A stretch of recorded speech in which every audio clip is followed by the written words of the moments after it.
I bet. Welcome back to another episode of Toxiris Discovers. We got a whole lot of fire suggestions, so let's get right into it. So I'm currently pre-recording this. It's Thursday because I'm going on a little trip and everything. So if you have suggested an album after Thursday, it's gonna be in the next episode, but not in this one. Today we got 2 albums that I picked for myself and 5 that the community gave me. So let's get right into the first one, which is GASHI-Stair. You can call this an EP, you can call it a mixtape, an album, whatever. It has 9 tracks and it's 30 minutes long. I really enjoyed it. I really think everything I've heard from Gashi so far is fucking fire. Like the production, the song structure, you see there was like effort put into it.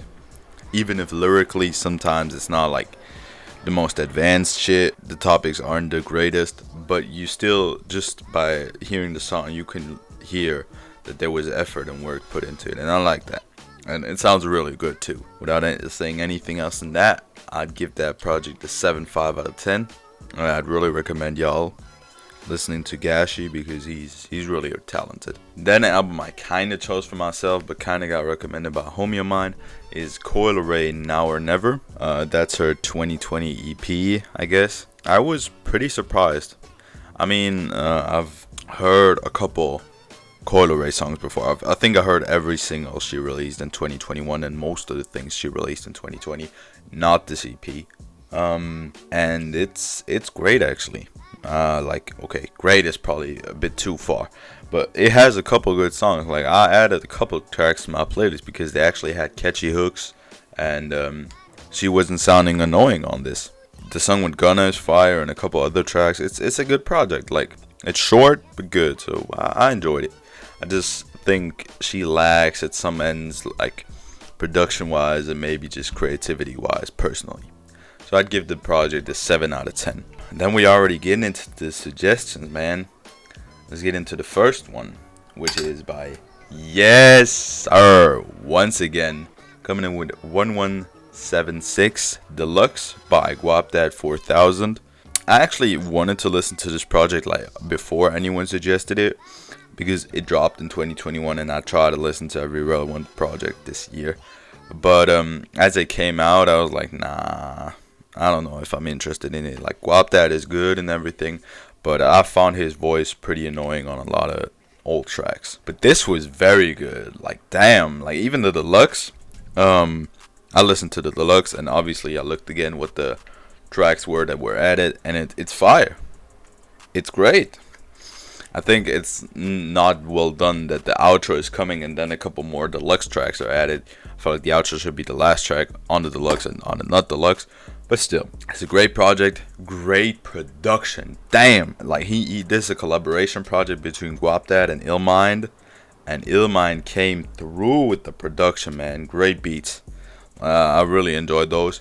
I really enjoyed a lot of the hooks and the verses too. Like overall, a very good project. I would probably add it to my favorites of 2021 so far, and I'm giving it an 8 or 8.5. I don't know yet. I'm not too sure on it, but it's very good in my opinion.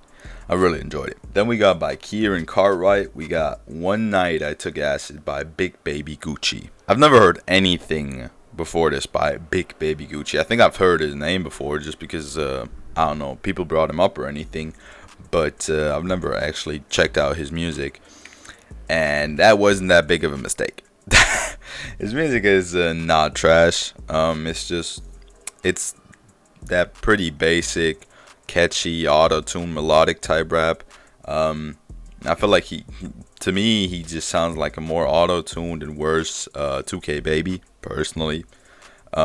It's not that he's bad at all ends. He has a couple tracks where he has like very catchy flows and catchy hooks that I did add to my playlist and that I really enjoyed listening to.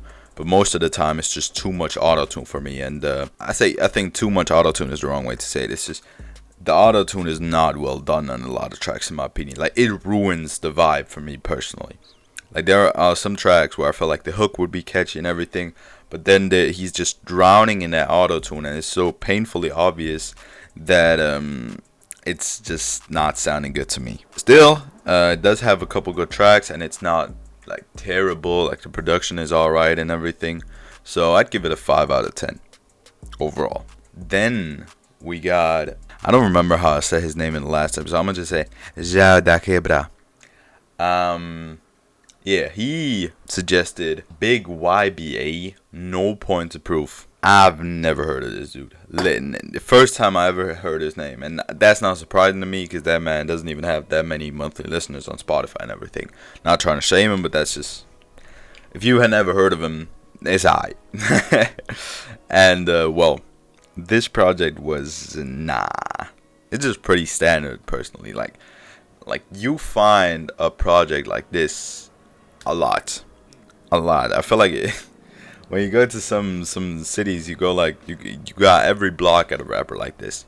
It's just that hard rap with like the typical, I would say, Memphis type beats, with some killing bars and everything. Nothing crazy, just pretty basic. And he's not coming with that much energy either. So I don't know. I got one song that I enjoy a lot, but other than that, this project was pretty boring personally. I'd give it a 3.5 out of 10.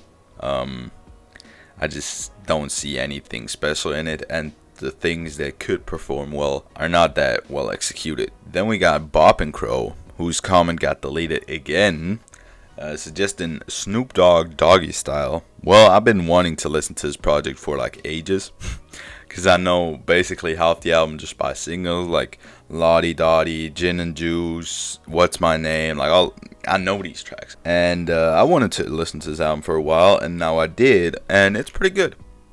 I feel like some people overhype it a bit, because personally I feel like there's a lot of old school projects that are better than this, like projects that are less praised, like the project I always bring up, Mobb Deep, The Infamous. I think shits on this album.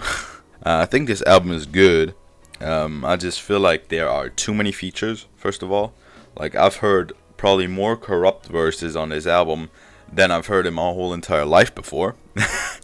And don't get it twisted, Corrupt is not a bad rapper or anything. It's just, it's a Snoop album. I'd like to hear more Snoop. But other than that, some features did good. Some features were like okay. Like, I liked some Corrupt verses, but I feel like after the third one, I was like, yeah, it's alright.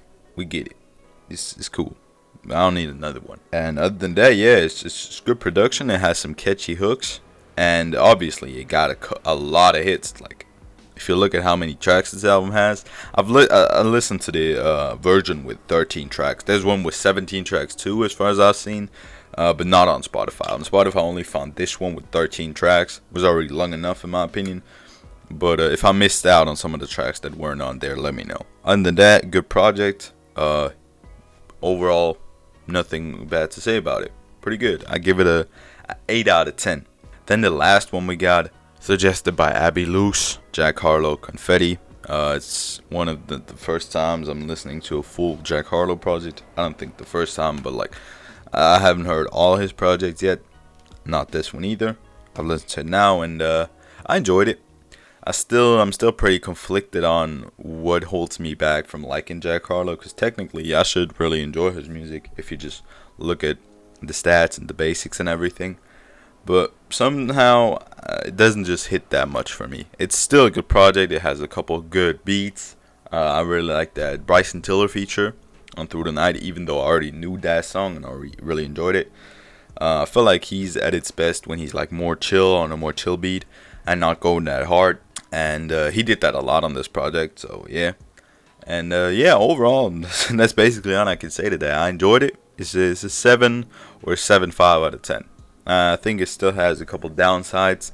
Like, sometimes it's kind of boring to me, but overall, solid project. And with that being said, thank y'all for watching. Hoping I get this done before I gotta go. And have a good one. Remember back then, all them hoes ain't want me. Now I'm ballin', all them same hoes on me. Mama told me that this came with the money and the motherfucking fame. Even though I feel the same, I'm that nigga now. I'm that nigga now. I'm that nigga now. I'm that nigga now.